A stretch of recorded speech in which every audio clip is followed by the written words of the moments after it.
Hello and welcome to our first of 3 webinars on implementing community programs. In this first session, we will look at developing program parameters, including analysing issues of wider community concern to develop a new program, undertaking appropriate work to ascertain support, capacity for a coordinated effort in the provision of services, undertaking research to identify key people, priorities to be addressed, possible strategies and options for action, identifying measures and evidence of a program plan's success and possible risks, and developing appropriate plans via participation of relevant communities and stakeholders. Let's commence this session by talking about the process of developing a community program. The first step in developing a community program is to analyse issues of wider community concern. Well, why do we do this? It's done with 2 primary aims. Firstly, to develop an organisational position. That is, determine the standpoint of your organisation and everybody who works for it. In developing your organisation's position, you must determine which issues your organisation considers to be a priority and decide how your organisation thinks these issues will be best addressed. We also need to complete this part of the program plan to ascertain the priority of your program. That is, to make decisions about the issues which are most important in the community in which you're working with, and to identify the issues your community program will address. As you will see as we discuss further in subsequent areas of these webinars, priority issues may be identified on a needs basis or a gaps basis. In analysing a community issue or concern, your aim is to understand it. This will improve your and also your organisation's capacity to address the issue. When analysing issues of wider community concern, you should in particular consider social and community issues. For example, substance abuse, domestic and family violence, lesbian, gay, bisexual and transgender rights, housing pressures and the homeless, crime, health disparities, gambling, poverty, racism, etc. We should also focus at looking at youth issues. These are the social and community problems which relate to young people in particular. Examples of these can include bullying, youth mental health, youth unemployment, adolescence, including adolescent pregnancy and body image, etc. When analysing a community issue or concern, it involves thinking carefully about it before acting to develop and implement a solution to address it.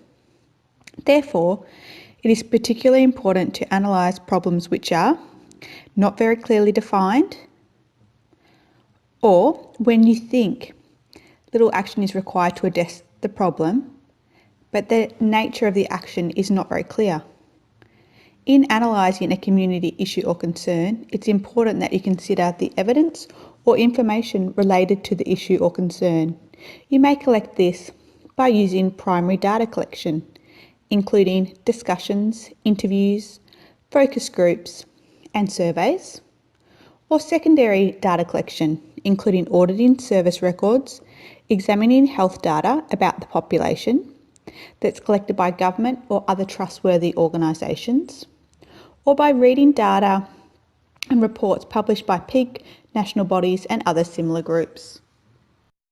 In collecting this information, your aim is to develop a detailed understanding of the nature of the problem, to identify why the problem is important and worth addressing, to identify the root causes and the driving forces of the problem, to identify relationships between the problem and others within the community, to identify the potential barriers to addressing the problem, and to identify the resources which may be required to address the problem.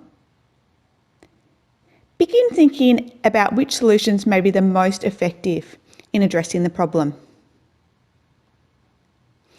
In your your role developing and implementing community programs, it's essential that you are familiar with relevant legislation. You will be familiar with the majority of this legislation that we're about to look at, so we'll look at these briefly, and for further information, refer to your additional reading material. The first thing we're going to look at is discrimination. This refers to the unjust treatment of a person on the grounds of a point of difference. For example, their age, their cultural background, their sex, etc. Under a range of Commonwealth and anti-discrimination pieces of legislation, there are things such as the Age Discrimination Act 2004, the Australian Human Rights Commission Act 1986, the Disability Discrimination Act 1992, the Racial Discrimination Act 1975, and the Sex Discrimination Act 1984. The next thing we're going to look at is duty of care. One of the most fundamental legal, ethical and professional responsibilities is to work within the context of your practice and within the boundaries of your work role. This is referred to working within your scope. When it comes to duty of care, you should work in a manner that causes no harm to yourself or to others that you work with, including clients and staff. We're now going to look at human rights. This refers to the fundamental rights of all people. These rights include the right to dignity, freedom and equality. The Universal Declaration of Human Rights by the United Nations in 1948 outlines the fundamental rights that should be afforded to all humans. Next, we're going to look at informed consent. For consent to be legally valid, it must be informed. This means that a person must be provided with sufficient information to make an appropriate decision about whether to go ahead with the proposed treatment or procedure. You must provide a person with all the information they require to make an informed decision about what they feel is in their best interests. And you must provide opportunities for the person to ask questions. We're now going to look at mandatory reporting. In all states and territories, those in positions of public responsibility may be identified as mandatory reporters. If you are a mandatory reporter, you're required to report to the appropriate authority incidents where you believe that a child or another vulnerable person is being abused or neglected, you have a reasonable suspicion that a child or another vulnerable person is being abused or neglected, or you consider a child or another vulnerable person to be at significant risk of being abused or neglected within the future. When it comes to working with children, it's important that you follow your organisation's policies and procedures on mandatory reporting. We're now going to look briefly at privacy, confidentiality and disclosure. Under the Privacy Act 1988, you are required to maintain the confidentiality of clients who attend your services, as well as that of staff members, the program itself and the wider community where applicable. Fundamentally, this means protecting their right to privacy and avoiding sharing private information unnecessarily. Confidentiality is a very important aspect of maintaining your duty of care to your clients. Next up is record management. It's essential that a worker completes documentation accordingly to the legal requirements, in addition to organisational standards and policies and procedures. It's important to remember that client records are classed as legal documents, and as such, there are a number of legal requirements when it comes to completion of documentation. Finally, we're going to look at work health and safety. This refers to the legislation and guidelines in place to keep yourself and others safe within the workplace. Formerly, each Australian state and territory had its own WH&S laws. However, as of the 1st of January 2012, a number of Australian states and territories are working together to develop Occupational Health and Safety Act, which can be applied across the states. When developing a community program, it's important that you have an understanding of social movements, as this allows you to understand how a group of people can work together towards the same goal. Social movements are purposeful, organised groups striving to work towards a common goal. These groups might be attempting to create change, or to resist change, or to provide a political voice to those otherwise unable to speak up. Social movements are a way that social change is created. Some examples of recent social movements in Australia can include the push for marriage equality for people who identify as LGBT, the push for more to be done to address domestic and family violence, and the push for environmental protection and of clean, renewable energy. It's important that you're familiar with the following fundamentals of sociology when thinking about developing and implementing a community program. Much of what we know about societies, relationships, and social behaviours has emerged from different social theories. Some of these theories have fallen out of favour over the years, while others remain widely accepted. We'll now look at a couple of the common social theories. The first one is the symbolic interaction theory. This perspective focuses on the symbolic meaning that people develop and rely upon the process of social interaction. The second one, which most of you will be aware of, is the feminist theory. The feminist theory is one of the major contemporary sociological theories, which analyses the status of women and men in society, with the purpose of using that knowledge to better women's lives. Feminist theory is most concerned with giving a voice to women and highlighting the various ways women have contributed to society. And the final theory we're going to look at is the social learning theory.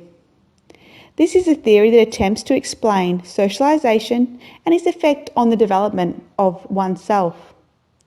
It looks at the individual learning process, the formation of self, and the influences of society in socialising individuals.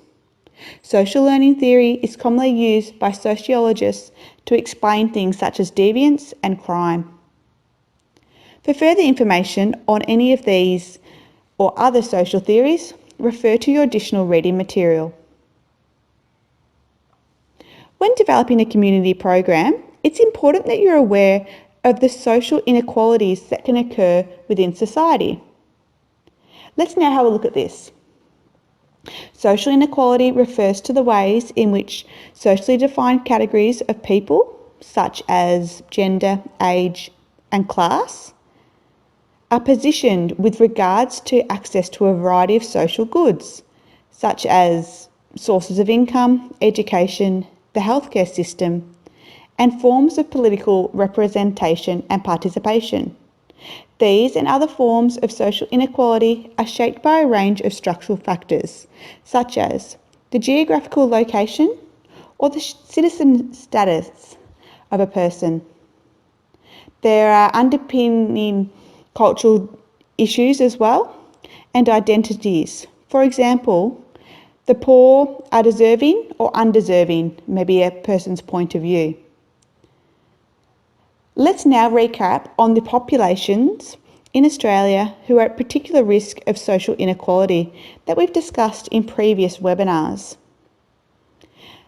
People that can be put into this category include people that identify themselves as Aboriginal and or Torres Strait Islander, are socio-economically disadvantaged, people who live in remote or rural areas, people who live with a mental illness, people who live with a physical and or intellectual disability, people who live with the effects of experiencing childhood abuse or neglect, people who are affected by discrimination, social exclusion and or incarceration, and people who are from culturally and linguistically diverse backgrounds.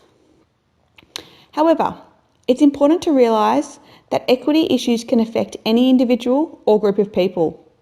It's also important to remember that equity issues are completely preventable. Avoiding equity issues does not involve promoting equality. This is because equality or sameness cannot exist because we all have different experiences of health and well-being. Rather, you should address equity issues by prioritising at-risk groups like the ones we just mentioned, advocating to improve access to programs, and working in collaboration to facilitate health and well-being of everyone within society. We are now going to look at the sociology of class. Class is defined by a person's socio-economic status. People are said to share the same class when they have similar employment arrangements and financial status or assets. Historically, Western societies such as Australia are divided into the following classes. The lower class, making up 15 to 20% of the population. The working class, making up 30 to 40% of the population. The middle class, making up 40 to 50% of the population. And the upper class, making up 1 to 3% of the population. Traditionally, it is the lower and working classes of people which are most significantly impacted by different social issues. However, it's important to highlight that any person from any class may be impacted by issues that affect the community. We're now going to look at sociology of gender, including the impacts of culture on gender dynamics. In sociology, we make a distinction between sex and gender. Sex is the biological traits that society uses to assign people into the category of either male or female. Whereas gender is more fluid. It may or may not depend upon biological traits. More specifically, it is a concept that describes how society determines and manages sex categories, the cultural meanings attached to men and women's roles, and how individuals understand their identities. Gender involves social norms, attitudes, and activities that society determines as appropriate for one sex over another. Gender is also determined by what an individual feels and does. In the sociology of gender, it examines how society influences our understanding and perception of the differences between masculinity and femininity. We examine how this in turn influences our identity and our social practices. We pay special focus on the power relationships that follow from established gender order in a given society, as well as how this can change over time. It's important to recognise that culture has a significant impact on gender dynamics. Many cultures, including the Australian culture, have strict guidelines about what constitutes the male gender and what constitutes the female gender. However, as society begins to recognise gender as a more fluid concept, one which exists on a continuum rather than two distinct categories, these guidelines are being slowly deconstructed. This is a positive change because ultimately it promotes a society which is more inclusive of gender diversity. Once you've identified the issues to be addressed when planning a community program, it's important that you consider whether there is a support for the addressing issues. In particular, you must consider whether there is support for addressing these issues. A, in the broader community you're working with. B, amongst other community service organisations. C, among regulatory and funding bodies, including government bodies. There is a capacity for a coordinated effort in addressing these issues. This is done in the belief that people working together can achieve more than a single person or a group working alone. However, for collaboration to be effective, it's necessary that those involved in the coordinated effort together have the capacity to address the identified issues. You should think about capacity in terms of resources required to address the issue, including things such as personnel, their skills, knowledge, any funding, and the time it will take to fix the issue. To gain support and capacity for a coordinated effort to address the issues that you've identified, it's important that you consult with a variety of different people and groups. Essentially, consultation involves meeting with, speaking with, and listening to the viewpoints of diverse stakeholders. Consultation strategies will be described in greater detail later on. An important part of consultation is networking. Networking can be achieved by doing things such as contacting other services, researching information online, developing contacts in key organisations who may have expert assistance, becoming active in a variety of professional and social settings, becoming familiar with the internet's directories, subscribing to mail lists, reading local community newsletters and bulletins, and speaking with local community members about the services that they access. As previously discussed, it's important that you prioritise the issues to be addressed within the community program. Once you've identified these issues, you must undertake research to determine, first of all, the possible strategies and options for action. That is, the approaches you and your organisation may use to address the issue. You identify possible strategies and options for action in analysing your identified issue. You can also identify strategies and options for action by researching similar community projects to determine what has been effective in addressing your issue. In identifying strategies and options for action, it's important that you network and read widely. You should select strategies to fulfil your project's goals and objectives on the basis of available literature. There are a number of sources of evidence-based best practice pieces of literature available. Guidelines produced by your organisation, relevant state or territory, or government department or other peak bodies are classed often as evidence-based best practice pieces of literature, and these can be utilised. It's important that you're familiar with the following traditional approaches to community development. First of all, we're going to look at the needs-based approach. This approach to community development involves delivering services intended to meet a community's needs. For example, if there are high rates of youth mental illness in a particular community that's seen as the identified need, a youth mental health promotion program may be implemented, i.e., a service to meet the identified need. The next traditional approach is the gap-based approach.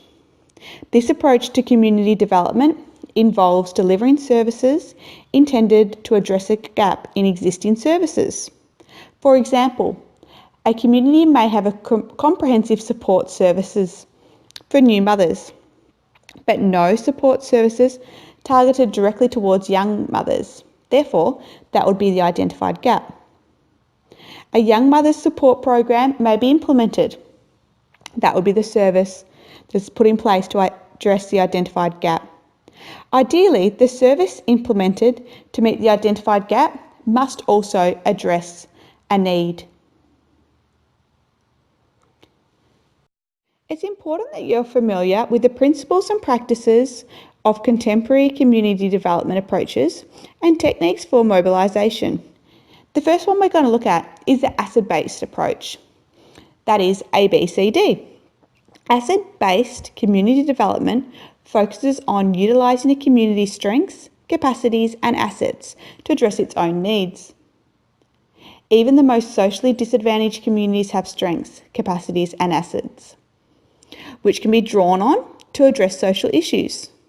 This is an empowering, community-driven approach to community development, and it moves away from the traditional disempowering approaches. We're now going to look at the rights-based approach. The rights-based approach to community development focuses on addressing the fundamental human rights outlined in the Universal Declaration of Human Rights, as we mentioned earlier. The principles of the rights-based approach to community development include that human rights are universal, that non-discrimination and equality are fundamental, that rights are indivisible, that is, they should be considered holistically, that rights are independent and interrelated, that participation in human rights should be available to everyone, and that human rights are grounded in the rule of the law.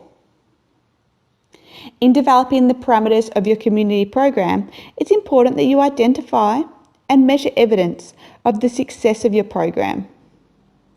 Regardless of the types of community program you are going to implement, you should ensure that it has a well-designed evaluation criteria and processes to measure its effectiveness in addressing identified community health needs. Without evaluation criteria, you have no way of knowing the extent to which the program has succeeded in meeting the health needs of the community. Additionally, it's likely that the program evaluation is a requirement of your organisation, and you'll have to do this as per their policies and procedures. The type of evaluation criteria and processes you design depend on the nature of your organisation and the type of program you implement. Evaluation criteria might include, for example, the number of people who attended or engaged within the program, declines in the rates of or presentation for the issue or the need being addressed, whether information sharing and the communication processes were effective, and the community's satisfaction with the program. Evaluation criteria may be quantitative, that is based on numbers. For example, 73% of the community received an influenza vaccination. That would be a piece of quantitative data. Or it may be qualitative, that is based on written or spoken text. For example, most of the community reported that the mobile immunisation clinics were in convenient locations. That would be a piece of qualitative data.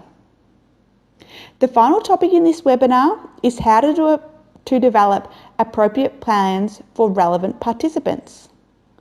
There are a variety of ways you may develop a plan for a community program, and it's important that you refer to your organisation's policies and procedures and the guidelines of the body from which you are seeking funding where required. Generally, plans for a community program should outline the following information: the issue being addressed, your analysis of it, and your organisation's position with this, information about the target community, support for addressing the issue, capacity for a coordinated effort to address the issue, factors which may affect the provision of the services, key people involved in addressing the issue, the scope of the project's evaluation criteria, the possible risks associated with the project and your analysis of these, the project budget, including resources and timeframes, and relevant legislation and policies. We've now looked through all of these different concepts that we've just briefly discussed again then. If you'd like to look at these in any more detail, please refer back to your additional reading material. I'd like to thank you for your time today in this webinar. Continue now by watching this video on asset-based community development, also known as ABCD.